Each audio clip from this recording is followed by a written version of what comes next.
Oh, it would have helped if I put this right here, wouldn't it? Good evening, everyone, and welcome to the Omega Files. I'm your host, Dr. Freedom. Tonight, we've gathered to sit down and have a little talk about Rogue One, a Star Wars story. This movie has literally taken, basically the box offices by storm. If I remember right, when I last checked, we're talking 844 million worldwide. Wow. Compare that to other movies. But okay, let's go around real quick. Just to save a little bit of time, since we got a lot of people here tonight, I'm going to ask you to go ahead and give yourself, your quick intro, and then just go right into your opening thoughts on Rogue One. Okay, so starting at the top, let's start with William. Hey, now, how you doing, everybody? This is the weird thing because we knew about this movie coming out that it was takes place before Star Wars: A New Hope. So when I went to see it, I didn't put that much into it. I really just wanted to see how everything was and how it worked out in the end of the film. But I was very impressed with it, especially when they used computer to bring a young version of Princess Leia and of course the late Peter Cushing in. They did justice on him very well, and I gotta give him props on that. I gotta also say that even though he wasn't used that much in the movie, Darth Vader stood out in this film.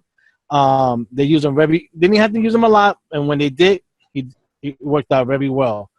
And I look forward to of course to see the next Star Wars in this coming December, Episode 8. Now, of course, we know for a fact that the next year after that, in 2018, Disney's gonna have the Han Solo movie. I don't know if it's a one-off or it's a trilogy or not yet, but probably they're gonna wait to the first one and see how much money it makes. Now, a lot of people are saying they're gonna go back to any story that takes place before New Hope. The only one that really interests me to see it would be just a one-off, not a trilogy. A one of Darth Vader, of how he was after the Revenge of the Sith storyline. Because there's some question I really like to see answered that I don't think anybody ever brought it up, whether it was in books or anything. Like, did he ever went back to see the burial of Amidala? I mean his wife, and also did he meet anybody from the cartoon series that's right now going on the Disney XD? Did he maybe went after them themselves, since there are Jedis there, and he was supposed to eliminate all Jedis? That'd be interesting to see later on. But like I said, that's here and there in the future. But right now, I got to give this prop. Every actor and actress that played this role did a great job at it, and I got to give them props on that. So that's my opening statement right now. Yeah, Darth Vader. All right, spoiler alert for everybody out there. Yeah, he did cross swords with the Star Wars Rebels. He does pop up in their adventures. Okay, AJ, go ahead. Hi there, guys. I watched this movie. I've seen a few of the previous ones of the Star Wars series, and I like this one, how it sort of ties in, like Will said, into A New Hope. Just the look and the feel of it, it feels like you're watching, that kind of footage from back then, but higher def and better quality. Darth Vader was awesome to see him, just even for, not even 3 minutes on screen, crossing swords and choking people with the Force and whatnot. It was quite cool. And the Rebels, trying to take out the Death Star and failing in this one. So, yeah. All right, next up, joining us for the first time, Connor. Hello. This film was, because it's the first spin-off, there was a lot of trepidation around it from fans, but it's really stood out in the franchise. It's the first really gritty Star Wars film. It's a war film by genre, but it's so impressive. I absolutely love this film. I've seen it 4 times. I love it that much. Again, Star Wars makes a relatively unknown cast stand out, shine like stars, because particularly Donnie Yen's character Sharut and Zhang Wen's Baze, they're the two that are probably not that well known to the Western sort of audiences in America and the UK. So to see them really shine out, particularly Donnie Yen, was absolutely awesome in this film. The blind Jedi monk, whatever you want to describe him as. But to me, the absolute standout performance has got to be Ben Mendelsohn as Krennic. I think for an unlucky villain, he's the first really unlucky villain in Star Wars, where he's not as powerful as Vader or Tarkin or Palpatine. The luck's not on his side, but he really makes a go of it, and he tries to defeat the rebels, but he just can't because everything's working against him. He loses his creation in the Death Star. Everything just starts working against him from that point on, and he just doesn't stand a chance. But with what he's got, Ben Mendelsohn as an actor is absolutely amazing in this film. Felicity Jones as well as Jyn Erso, for the first proper female main character aside from Leia, but as the actual main character, the one that the story really revolves around, she just exceeds any expectations. She's such a great actress. Yeah, that's really my initial thoughts on it, really. Hard to believe she started out as a thief on Earth, then she met Agatha Christie. No, oops, sorry, wrong universe. Okay, Susan. Susan, are you there? I love that crossover bliss. Yes, I'm here. Can you hear me? Yeah. Can you hear me? Okay. I really, I don't know if I'm lagging or whatever, but I really enjoyed the humor and the depth of the whole movie. It was amazing. It fit right into the 2 episodes. It was seamless. It had such a great dramatic war bit, like Connor said, and I had a hard time not falling in love with like Jyn and Cassian and the K2SO and the dynamic duo from Jeddah, and those guys. They were so amazing. There was so much going on. It's no wonder, that they placed it where they did. They ended it how they did, and it was really, really rich. I personally enjoy Star Wars so much. And this is actually Rey was also another big, wonderful female lead character in the Star Wars universe, and I just say that it's so worth a watch. It's so worth a watch. Okay. Next up, Alex.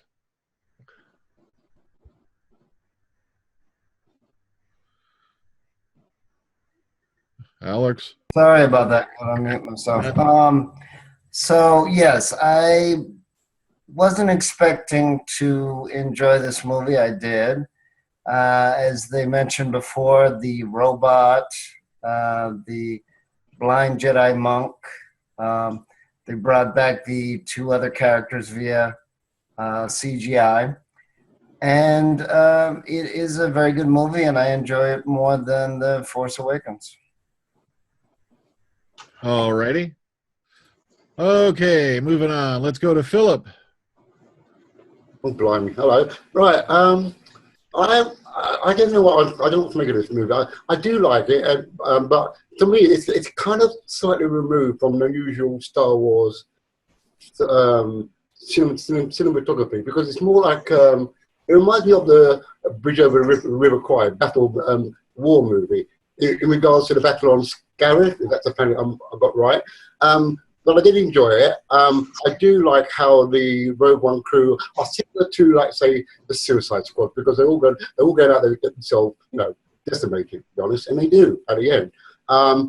There's a lot of beautiful cinematography in the movie with the different planets and places. Krennic, yes, I liked him, and like I said before the other day, he reminds me of Ian McKellen for some reason. I don't know why. Lord Vader, with his short appearances, he lived up to himself right at the end with all that thing on the rebel ship. And my favourite character, I think, Cassian, K2SO, and of course, what's his name? There's that pilot one. What's his name? Oh, I can't remember his name. The pilot one. Bo. He's with a B. Cassian. No. The pilot one. Cassian. Bodhi. Bodhi. That's the one. I did like him because he was like sort of like Yeah. technical, but he had a bit of humour, and you can tell that he was an unwilling participant in the whole thing, but he did his best that he could. At the end of the day, I rate this quite well. It's a good movie. I would recommend it to anybody who hasn't seen it. And you know what? It does, like everybody said, it dovetails into New Hope, and that's why it should be recognised as an important piece of the franchise. As long as we don't get Rogue 2, Tale of the Dead Bothans. Okay, Graham. How we doing, guys?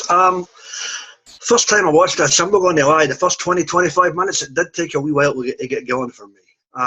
But once that initial half hour was over and by way, we were off to the races and the movie began for me. I guess that's just what happened. You've got to set up a backstory for characters you don't know sometimes.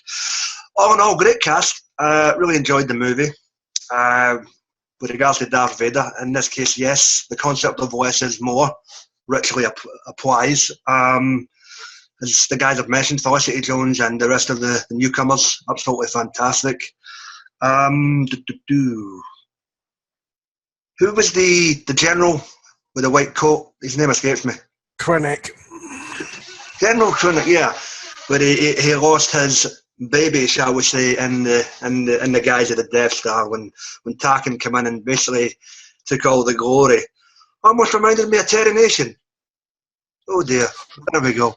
That's a joke for another day. Then we had the whole concept where basically you knew how this was going to end, as it does lead into Star Wars or A New Hope for the newbies, whatever you want to call Episode 4. Everybody dies, and we essentially had a kamikaze mission, and we're the second Star Wars movie to obtain a PG-13 rating. And, you know, could Disney be going a wee bit grittier down the road? Time will tell. But good CGI work for Leia and Tarkin, and I enjoyed the hell out of this. Keep up, Disney. 2 for 2. All right, Elijah. Well, going into this movie, I didn't really know what to expect. I mean, I watched the trailer once. I wasn't watching it over and over and over before I saw the movie. I wanted to go into it not expecting anything. So I thoroughly enjoyed this movie because I think it's cool that taking just a little throwaway line, you can tell an entire story that happens right before Star Wars. All the characters were great. I enjoyed the whole main cast. They were really good.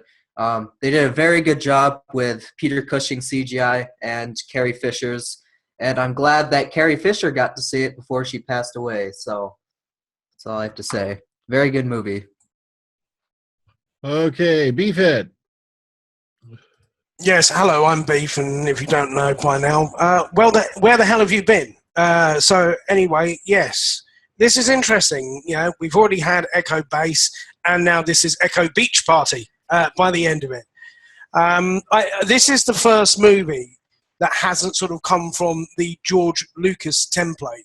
It's something outside of it. So this is what made it very interesting for me, especially the way the idea came about, that they're looking for ideas for additional movies. And this came from basically, Joe Blow, who's working at ILM, who came up with this idea himself and sort of ended up getting it together, pitching this to, the bigwigs at Lucasfilm. And this is how this movie ended up getting made. It is a very, very solid movie. Yes, there are parts that are sort of a little bit slow, but thankfully it's not bogged down by exposition. This is a huge lightsaber dick tease that really does pay off in the end as well. So I will give it that much because, there are certain points when you go along this movie, you think someone's going to pop one of these soon. When's it going to happen? And you don't get it right to the end. And by the end of it, you've actually forgotten about the idea of Jedis and lightsabers because you're entrenched in the story that's going on, which is a very good thing. If you can get away from something that is so iconic within this franchise and you forget about that by the end of it, then you've achieved a very good level of storytelling. Yeah, I agree with what a lot of the guys have said about interesting characters. K2SO is, Alan Tudyk's brilliant. His comedy is, spot on. How much of that was improvised, I don't know. I've really got to give props for Mads Mikkelsen, to be honest with you, as Galen Erso. Because his character is sort of, you can forget about him, to be honest with you. But to draw a parallel, he's sort of like an Alan Oppenheimer type thing. He was responsible for the creation of this huge weapon and sort of realizes, what the outcome of it could be and walks away from it. And he's dragged back to it, but he, in essence, sort of sacrifices himself because it's going to happen anyway. But at least if he does it, if he sort of gives away some of his soul, there's a chance that perhaps he can sort of make something to make amends for what he started. He can build in a flaw to the system. So, I really do have a lot of respect for what they did and how they dealt with his character. And ultimately, it's not him who gets killed by the Empire. He's actually killed by the rebels, which is what they wanted in the first place. You get an idea that the rebellion aren't whiter than white. I like seeing a dirty stormtrooper on the work planet. I'm intrigued by Darth Vader's castle, but what really gets me, to be honest with you, is Chirrut. To be honest with you, his story would be the one, if any of them I was going to look into it, which we'll maybe get on into in a little while, because he's a guardian of the wills, which is a big thing insofar as Star Wars lore is concerned. It's a very solid movie. The music, it's like Star Wars, but it's a little bit off. It seems like it's sort of like he sort of like got 30% of the way and then backed away. So it sounds very, very familiar, but completely different at the same time. The music is very, very different. But yeah, overall, it's a very, very solid, very well acted, very well directed movie. You expect it to dovetail into New Hope, not as much as you got by the end of it. That was such a fantastic little, tickle downstairs at the end of it. That was really, really good and very satisfying for an old school fan like me. So yeah, but we'll get onto the rest of it. I'm sure there's so many of us to talk. No, you said that one bit, and I just suddenly thought, yeah, I met this, shall we say, house of ill repute, down in Tatooine, and I got a dirty stormtrooper there. Okay, Texas Tim. Well, as usual, Bifa is a tough act to follow, but yeah, I like this movie. What I really like, and I think Elijah mentioned this, was they took a small idea, a small plot point, and managed to build a whole story around it, about a group of what Philip mentioned were a suicide squad. They don't start out that way, but they end up being that in a sort of way. And the good thing is, though, that they don't end the movie with that sad note, because then it's all about the hope of the when he hands the files to the princess. And so we know that's where they go from there. But I really think that was a clever idea to use, the idea that, because when you see the original film, she has the plans, she puts them in the robot, and the movie goes from there. And we find out here how these heroes managed to make this happen. A group of people that didn't know each other that all got together and went on this mission, all based on what this girl thought she knew. So it was pretty clever. It was very entertaining. Like everybody has said, the cast was amazing. Everything about it was really good. I can't think of anything negative. I liked that it ticks all the boxes of a regular Star Wars movie. You have the funny droid bits. You have the heroine, the hero. You have the Jedi, who's almost like a token Jedi in this one, but it works. It serves the plot very well because it's not really overkill. You even have a few scenes that I don't know if anybody noticed, but she bumps into the same two aliens that later give Luke a hard time at the bar in Tatooine, and that was pretty clever. Just little stuff like that you may or may not notice. But yeah, overall, it was an enjoyable movie. I like the idea too that rather than wait 2 years in between films for this trilogy, that they'll give you something in between, so you get kind of a Star Wars movie every year. That's pretty cool. So that's all I got to say for now. Okay, yeah. Oh, God, I can see that now. Go down to Jabba's brothel and ask for a dirty stormtrooper. Okay. Let's see here. Where do we start? All right, let's go off. Let's talk about a few characters here. All right, let's talk about one of my favorites of the whole thing, K2SO. Now, come on, played by Alan Tudyk. What can you not say? It's like I love it. They they're giving him the lip on the one Jetta, and then they hand him the backpack and they walk off. He just drops it. Well, I like that he's an ex-Imperial droid too. He's actually supposed to be a murderous bad guy, and they've reprogrammed him. Now he's one of their allies. That's pretty cool. I like the scene when Jen gave him a gun, and then his reaction to it like, whoa, it was pretty cool because I right there that showed that she saw him as an equal and a partner. That was pretty nice. The two scenes of K2SO that got me was when he grabbed the grenade and then threw it back behind him. Oh, yeah. Very casually.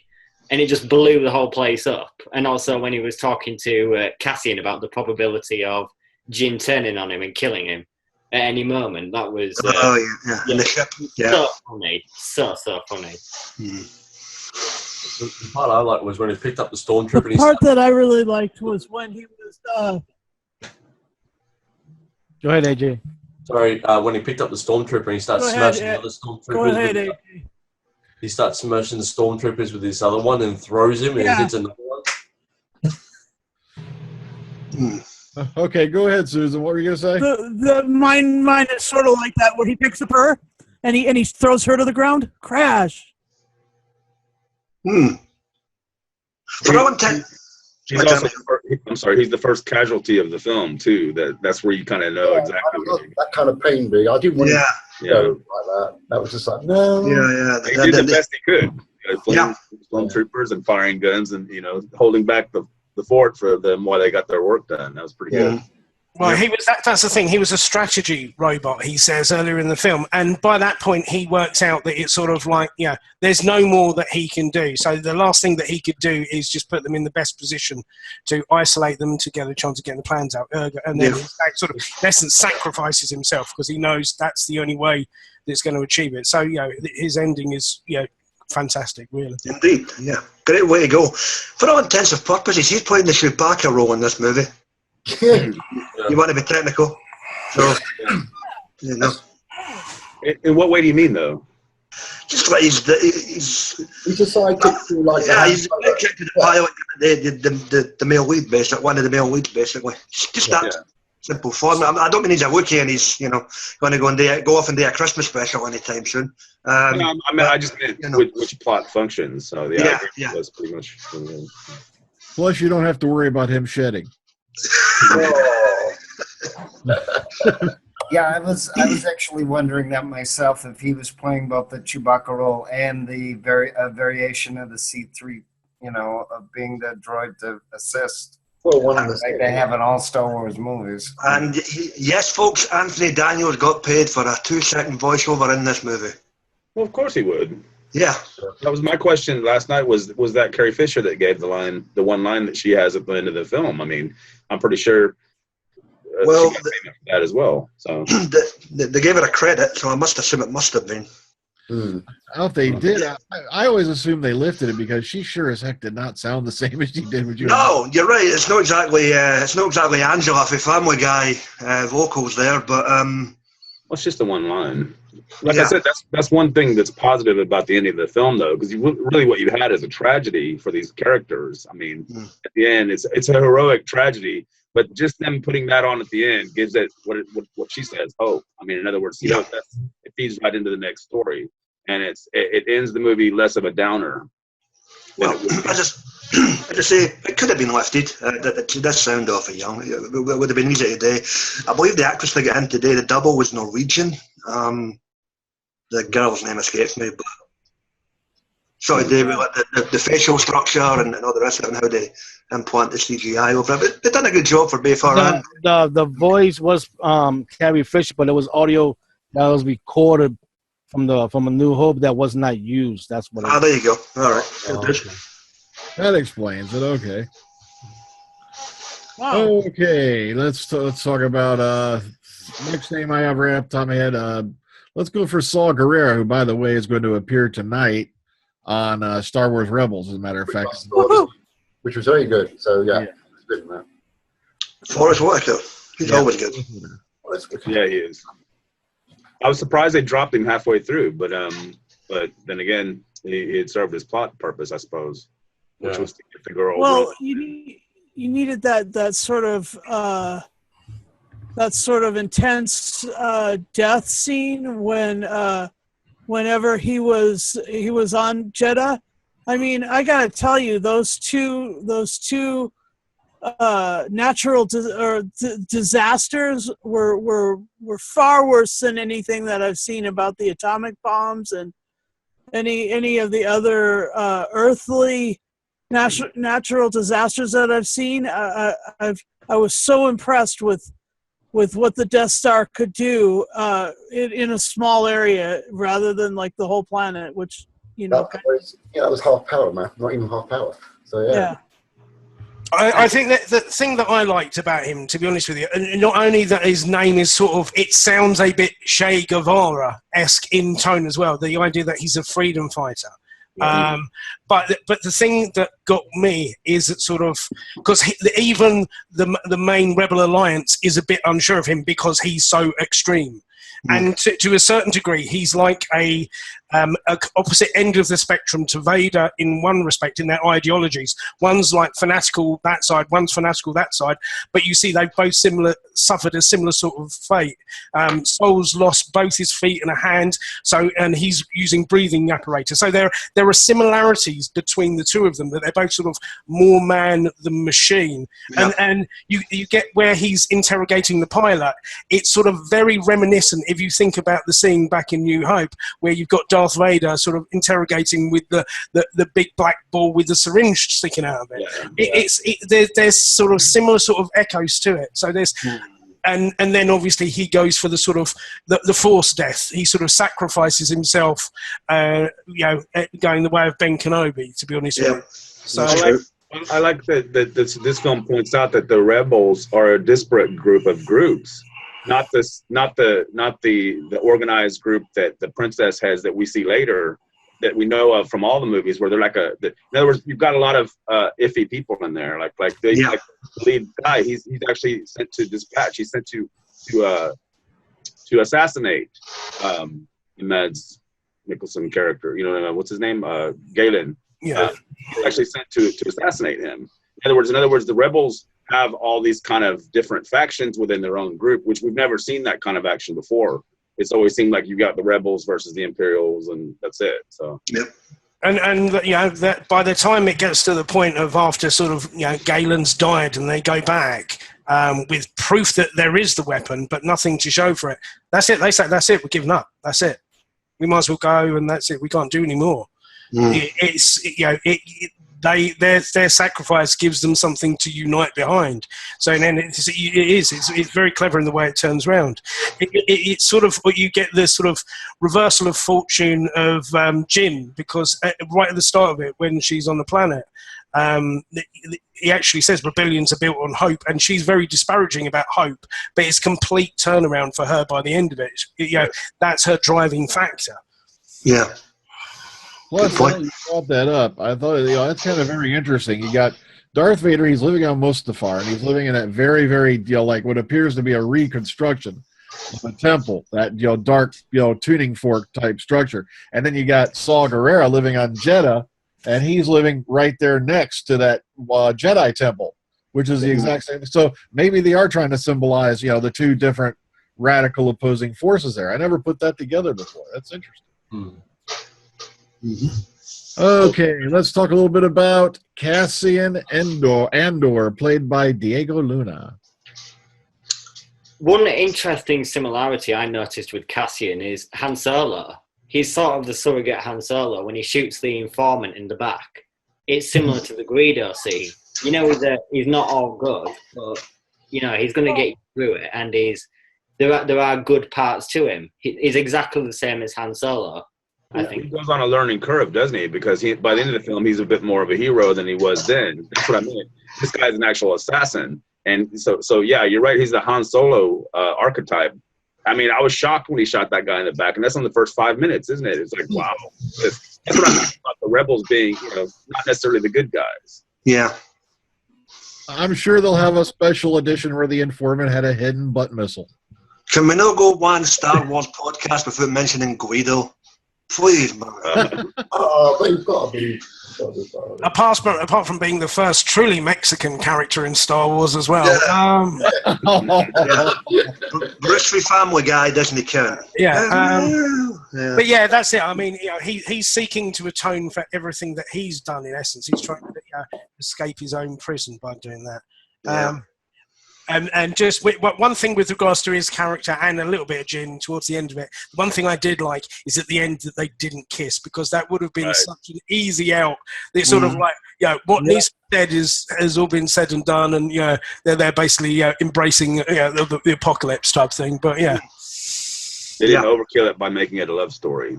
Yep, that's stood out. I like that. Looking at you, Attack of the Clones. Sorry. Yeah, I really like that too. I like the fact that the whole fleet showed up in response to Cassian and Jin. I like that. I like the fact that they were able to suck in the rest of the fleet. Yeah. Plus, we had a whole plethora of guys who were, you obviously see, who appear, well, quote unquote, later on in the battle against the Death Star itself. You got Red Leader, you got Gold Leader, and of course, now we know why Blue Leader wasn't there. Same thing. And why Red 5 wasn't there. Red Squadron are now hiring. It's kind of simply red, though. But there we go. Luke's predecessor didn't fare out too well. Didn't it seem like there was the aliens, that they got the message, that they needed help from the planet below, where the rebels were trying to transmit the plans? They heard something big was going down, and once again, leave it up to the Squid guys to take the upper. Oh, it's the Squid guys, isn't it? Yeah. Was it the Mon Calamari? Are they called? It was very suspenseful, because you knew they were going to pull it off, but getting there was the fun. I mean, because they came so close to failing. I mean, on so many levels. And it's like it finally just gets down to the scene with the girl on the walkway. And then the bad guy shows up, and it's like, wow, what are they going to do now? I mean, because she still has to press the button and get the, so it's like, it was very suspenseful. I just like the fact. Sorry, Suze. I was going to say I just like the fact that when they get to the planet, there's just a hole in the force field that's just been kept open, and you think as soon as they go in that and that goes off, it's a kill box, really. Yeah. So that isn't really the point of no return. Sorry, Suze. No, it's okay. I liked how they got the message out. They love the crashing through the star destroyers running into each other using the hammerhead, and then slicing down through the shield gate. It kind of reminded me of the Stargate. I always likes to mix my fandoms. And I just thought that was really, really cool. And I love the fact that they when they got the message up onto the Mon Calamari ship, that it had even yet another step to go in the process to get it to Leia's hands. It was pretty interesting. Maybe the point, what would have happened if that CD failed during burning? Goddamn Windows Media Player. Using the same copy protection as iTunes. But I loved it as well, that to be honest with you, when the plans did reach it and everything like that, you got the original graphics. They didn't try and change that. They did pay attention to little details. Yeah, that was good. Or one of the funniest memes I've seen this week is, why didn't they just simply use the code 12345 to open the air shield? But 12345, Why not? I guess it only works on the radio. All right. Okay, let's talk a little bit about Jin herself. Now here's a character who's literally seen her mom killed in front of her. Then she's spending how many years just on the run under assumed names and various different things. And then 15, I think. Yeah. It's basically like the hero's journey. What do you guys think? Go ahead. Well, you got to give her props, because remember she disappeared after she was 16, because they were already people were already after the creator of the weapon of the Death Star, So that's why she disappeared for 20 years. She's already in her 30s by the time you see her in this movie. And, so she had to survive on her own, the hard way, like, getting everything that she needs.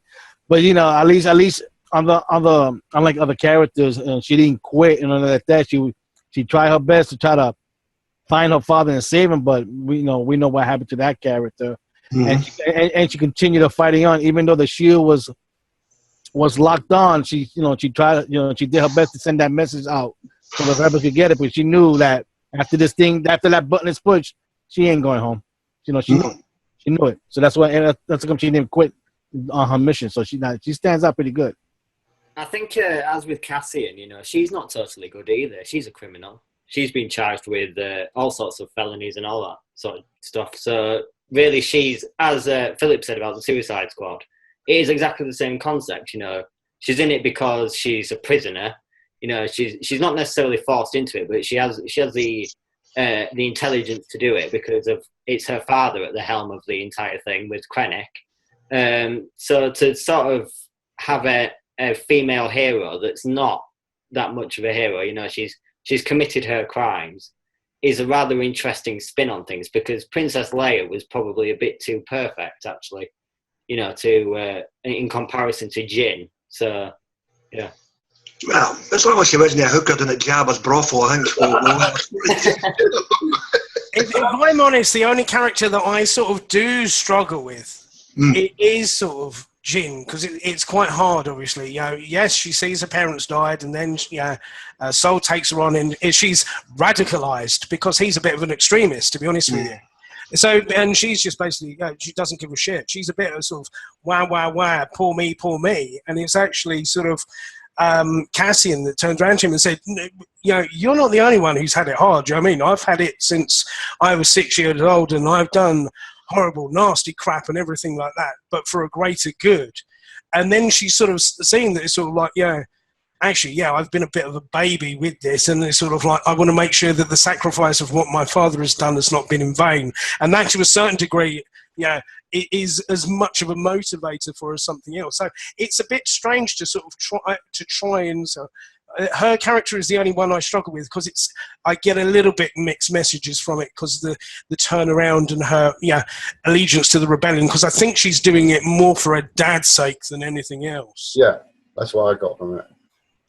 That crystal around her neck, is that piece of the lightsaber power crystal or not? Yeah, Kyber crystal, I believe. Yeah. Okay. Well, I mean, go ahead, Brian. I'm sorry. I thought that was interesting that, you find out ironically that the Death Star was powered by the same crystals that they use in lightsabers. I thought that was a nice decision. Go on ahead, Alex.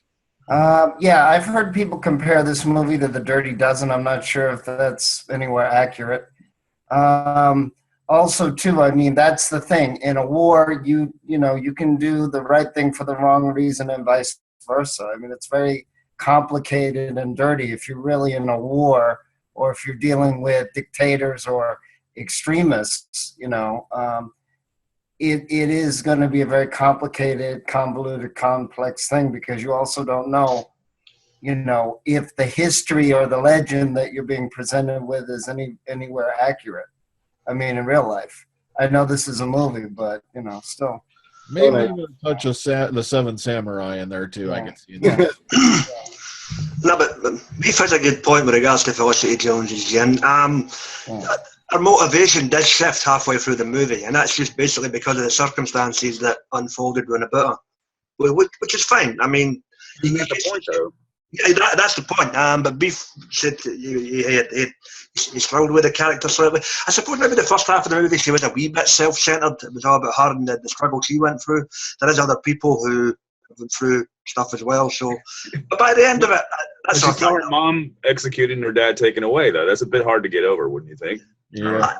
I would think that. I mean, I'm not saying that she never had reason for it. I'm just pointing out what Beef was struggling with. But by the time Cassian has a word with her, it's a case of, all right, we're all in this together now. Let's go and shoot the shit at this thing. So, I think the quote that really got me about Jyn was when she was talking about her allegiance, and she was saying it's not so much of an issue when you don't look up. It really reflected her character. She doesn't have an allegiance. She's in this Not even for her own gain. She's just in it because he's whatever. I think that's the point, though, that she has no allegiance, and halfway through, she's also on a learning curve. She becomes a different person, and she does what she has to do, even though it ends her life. So, sorry, go ahead, AJ. Really. No, I was gonna say, does that make her a Jedi because her mum gave her that crystal from the lightsaber? And I think No. Not necessarily, no. I don't think so. No. There are no Jedis in this film. They've already been killed after Order 66, apart from obviously our friend in the desert. Yeah. But the friend in the desert could see the kyber crystals because he'd been surrounded by kyber crystals all those years. Oh. Well, I mean, I thought he had some Jedi-like powers though, because he believed in it, and remember he was the guardian of the wills. But as for himself being a Jedi, I don't think he was a Jedi because if you notice, I was going to say next up we're going to talk about Chirrut Umi and Baze Malbus, the ultimate odd couple. Yeah, because you notice he didn't have a lightsaber, so that means even though he didn't have one, I don't think he was a Jedi. But he had plenty of skills though. Oh yeah. For a blind person, he does all kinds of martial arts action. He was like a Zatoichi monk like that, so you know that he was trained. He was trained, so to speak, like the way we watch a lot of the martial arts. I'll tell you this: I literally thought he was going to use his mind power to flip the switch on that device instead of walking over to it at the end. Yeah. And I thought that's what he was going to do. But if he would have done that would have stood out that he was a Jedi. But since he didn't do it. I don't think. Well, let me ask this question then. I mean, in the universe, didn't they have different knights and different orders and things like that? I mean, in the Star Wars universe. Yeah, but to be fair, when the next film starts, the Jedis are pretty much a defunct item. I mean, they're gone. Yeah, they're gone for a long time, and even then, they're like mythical because Kenobi is the only one that really is one, and has to explain it to Luke Skywalker what in fact they are. So either they're dead or they're hiding. It's a dead. Han Solo says that it's like a dead religion. To be honest with you, in the New Hope, and that's the thing is the thing I like about Children of Blaze is that by the end of it he makes Blaze a believer. Yeah, it's a fantastic bromance between them two. If I wanted to see another movie with characters in it out of this movie, it would be those two, to be honest with you. Because I find that story most interesting, that there's a kyber mine on Jeddah. The name sounds very much like Jedi. Right. And it's sort of, there's a giant holy city. Is this like the birthplace of the Jedis, to be honest with you? Right. It seems to be a really interesting thing. And Guardians of the Wills is too much, of an old trope, really, isn't it? Well, I think that's another plus for the movie. Oh, sorry, Jeep. I think there's another plus for this film is that they managed to create a bunch of new characters that you actually like. I mean, in other words, they could have so easily been stereotypical characters saying stereotypical lines and not ending up being that impressive. Instead, they kept your attention throughout, and you end up liking the characters. You know what I'm saying? Rather than. And for the old characters that we knew, I mean, you see more of Tarkin, and you see more of conflicted even Vader. Vader becomes a richer character. You see him in the tank, which means that he's not confined to the coffin-like suit that he's in, and you see his conflict at the end of the movie when he hesitates and he doesn't call out immediate destruction on that fleeing ship. Well, he couldn't because he knew for a fact that was a royal ship that was in front of him. That's gonna be, if you notice in what follows after this movie, he goes in there and runs in and arrests Princess Leia. I have a question. Was the Jimmy Smits character that was supposed to be Leia's father? Yeah, that was Bail Organa. Okay. Yeah, he played him in the prequels as well as this movie, and it's kind of sad too because it's going to happen to him. Yeah, I didn't. I'm sorry, I don't know. Yeah. In regards to the Jedi thing, surely because we see the ghosts in above Scarif in part of that dogfight, so obviously there is one Jedi on board there, and that'll be Kanan Jarrus. Yeah, there's Kanan and there's Ezra, but that we don't know what their fate's going to be because I think their timeline is just a bit before this. Yeah. That's how I said. Like I said in the beginning, if they would do a one movie of Vader, we would see if he will run into those two characters from Rebels if he fights them again like that, because we don't know ourselves if these characters will appear in episode 8, 9, or beyond. We don't know that. Well, we have to figure they didn't survive if they faced. Yeah, that's how come I'm saying. That's come I said in the beginning. I would like to see a movie of Vader. What happened after the third movie? Did he ever went to the planet where his wife was buried? Did he use his power of the dark side to try to communicate with her soul at all? Did he try that at all? That's certain question I would like to see with him. He's evil now. Well, that was the reason why he wanted to be evil, because if he wanted her in case he died, he was able to bring her back from the dead. Oh, okay, that's true. Yeah, because the reason the daddy issue, like his main follower in the last film, that's a whole other story. Oh, his grandson. Yeah. Just very quickly touching on Baze as well. His guns are something else. Oh, yeah. To the fact that it turns into at one point a rocket launcher when he tries to take out. That's. I love it when he's just mowing down all them troops as they're trying to come out of that base.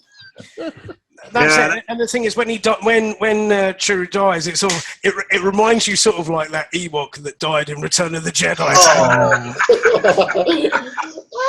No, it is. It's that sort of touching moment, really. Yeah.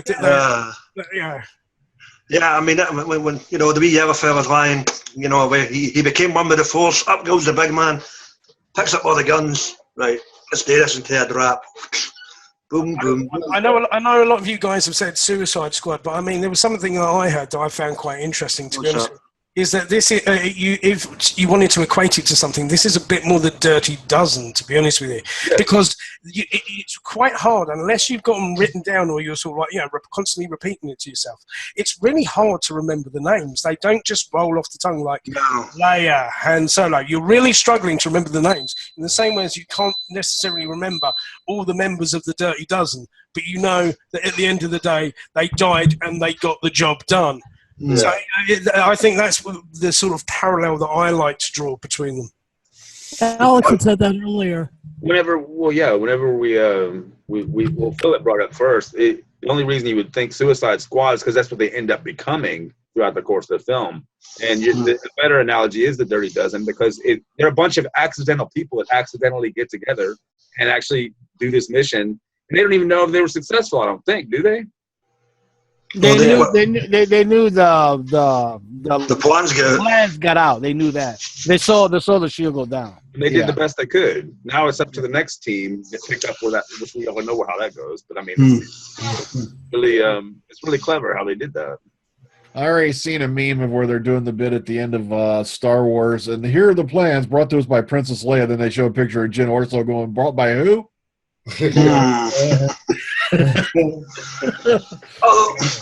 That line, hundreds of boffins died to get us these plans. Don't go there. Yeah, but that's Star that's in Jedi. That's Star 2. What the hell, man? Yeah, who were boffins in this movie? Yeah, that'll be Rogue 2, burning furry death. Because boffins are quite furry if they stick to the expanded universe description of them. Okay, so like I said, very interesting movie, very interesting set of characters. Like I said, they did a really good job bringing Peter Cushing back from the grave after he's been dead since 1994, if I remember correctly. Yeah, 1993. And, they did a really good job of bringing him back, really well done. Had me dead on convinced. Even Greg Henry got the voice almost perfect. Almost perfect.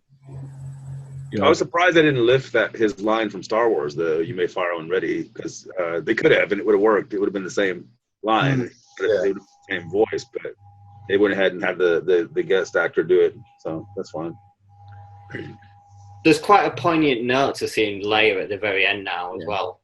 Especially, unfortunately passed away. So, but luckily, Carrie Fisher did film a scene for episode 8, which will come on in December this year. Yeah, so it's very fortunate she did get her parts done for episode 8. So she will be appearing in that. But like I said, they're left with a little bit of a conundrum because her character was also supposed to appear quite a bit more in episode 9. So now they have to figure out how they're going to rewrite it so that they can get around the fact that, you know, she's passed on. So that's going to be a challenge for them on that field. But this movie, like I said, you know, the only thing I regret is the fact that we're not going to get to see Felicity Jones in the metal bikini. B, I'm already counting the days and I'm taking bets that sooner or later you're going to have a picture of her up and it's going to be called Unicorn 1, a Doctor Who story. Someone's going to do it. You already know they are. But okay, all in all, like I said, very fantastic movie, very moving. I thought it was very, very, you know, reminiscent, if not better than, you know, some of the original Star Wars movies. It was up there with them. It was a really great tale, very well told. But okay, now that we've gone on about it, we've ranted on it, let's go ahead and we're going to rate this sucker and we're going to put it to bed. All right, so let's start at the bottom this time. Connor, out of 10, what do you give Rogue One? I'll give it a 9 out of 10. Best Star Wars film of them all, I think. All right, Texas Tim? I'll give it a 10. I enjoyed it that much. All right. B-Fed? I will give it an 8. I would have given it an 8 because it's a very solid movie. But, yeah, the Darth Vader thing really does push it up to a 9.5 because this is a guy who was supposed to be really scary, and up until this point, we've just seen him lumbering about and folding his arms a lot. Yeah, this made Darth Vader badass and the reason why he was so scary and feared. And you needed that because he literally cuts a guy in half. So that's what that extra half was, him cutting the guy in half. It's a 9.5, yeah. But yeah, you don't need him in a back to tank. You just need him in a close quartered combat. Yeah, baby. Okay, Elijah. I'm gonna have to give this movie a 9. It's great to have a story that you actually get, I would say, a little more action, like fighting scenes compared to some of the other Star Wars movies. And I'm looking forward to see where Disney takes this with doing more of these Star Wars stories, as they're called, because I think it's kind of interesting to do something that's not just focused around, you know, the main Star Wars, but something that is connected, but not all the way connected. So, okay, Graham. For me, great, enjoyable movie, solid as hell. Darth Vader, phenomenal right to the end. For a movie which is essentially the opening crawl to Star Wars, fantastic job. 9.5, 9 out of 10. Okay, Philip. I'm going to give this an 8.5 because I wanted to. Because now that we know we're not going to, you don't get a chance to invest in the characters for further along the line because they will die. So that's the sad thing about it. Because I wanted to know, I want to see more of them really in other kind of like Star Wars connected story, but that's not going to happen. So it's an 8.5 just for that kind of loss, really. Okay, Susan. For me, it is a 10 out of 10. With all of my Jedi powers and all of my Sith, I say it's great. Can you put that down, please? Okay, Alex. Yeah, I'd have to give it. I'd give it a 8.8, but I'll say a 9 because overall it did a fantastic job, and there was 5 characters that you cared about. It was an interesting movie, and it was different from what they've done before. So I'm going to give it a 9. Okay, AJ. Yeah, I'm going to give this a 9 out of 10. It was a really good story. I also like the plot where the guy put a failsafe into the Death Star. I mean, whoever approved those plans should be shot, you know. There's this big hole where the core reactor is, but let's just leave it there. I'm pretty sure we can put some plywood over or something. Get estimates. Yeah. Okay, William. I give it a 9 out of 10. It totally surprised me, and of course, the acting was great in this film. I give it a 9. Okay, yeah. As of the figures I've last looked at, this thing has made $844.5 million worldwide. You know, this is a really, really good movie. People really enjoyed it. I did as well. I thought it didn't overdo it really in any of the categories. It was just the right smidgen of here, a smidgen of this there. You know, nothing too overdone like some movies can do to death. I got to give this movie a 9.5. Okay, guys, until next time. Matter of fact, in 2 weeks, because I'm going to give you 2 weeks, because we're going to sit down in 2 weeks and talk about Series 2 of Ash vs. Evil Dead. Booyah! Take a look over that real quick, and, give our thoughts on it, where they went compared to Season 1 and whatnot, things like that. So until then, everybody, remember, don't make a Darth duty unless you're in the Sith room. Don't make the same mistake as the Empire. Use two-step verification. And that does not include using Norton antivirus. Thank you. Good night. Okay.